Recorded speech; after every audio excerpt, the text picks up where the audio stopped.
తెలంగాణ మన సాయిల్ గాని మన సాయిల్ తెలంగాణలో మనకి ముఖ్యంగా 2 రకాల సాయిల్స్ ఉంటాయి.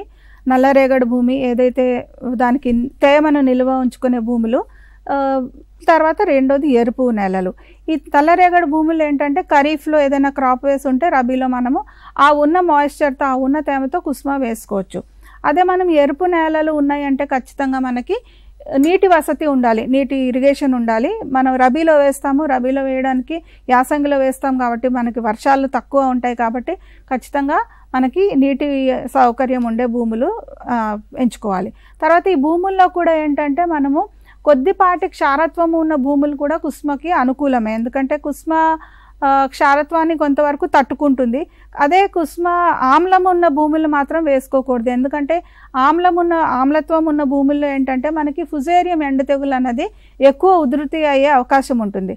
అందుకని మనం వేసుకునేటప్పుడు ఏంటంటే కొంతవరకు క్షారత్వాన్ని తట్టుకునే రకాలు, అంటే కుసుమ కొంతవరకు క్షారత్వాన్ని తట్టుకుంటుంది. సో అట్లాంటి భూములు నిర్భయంగా వేసుకోవచ్చు. ఆమ్లం ఉన్న భూముల్లో మాత్రం కుసుమ వేసుకోకూడదు. కుసుమ వేసుకున్న నల్లరేగడి భూముల్లో మనకు కుసుమ వేసుకున్నాము అంటే ఖచ్చితంగా మనకి దానిలో ప్రాపర్ డ్రైనేజ్ కూడా ఉండాలి. ఎందుకంటే వాటర్ ఎక్కువ నిల్వ ఉంటే కుసుమ మళ్ళీ ఆ ఫ్యుజేరియం ఎండు తెగులు అనేది ఉధృతి చెంది మళ్ళీ మనకు ఫ్యుజేరియం విల్ట్ వస్తుంది.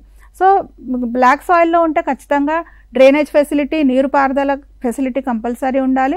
అదే మనం రెడ్ సాయిల్లో వేసుకుంటే ఇరిగేషన్ ఉండాలి, అంటే నీటి సౌకర్యం ఉండాలి, ప్రాపర్ డ్రైనేజ్ కూడా ఉండాలి. సో ఇటువంటి పరిస్థితులు కనుక మనకి అవకాశం ఉంటే నిర్భయంగా రైతులు కుసుమ సాగుని ఎటువంటి భూముల్లో అన్నా వేసుకోవచ్చు.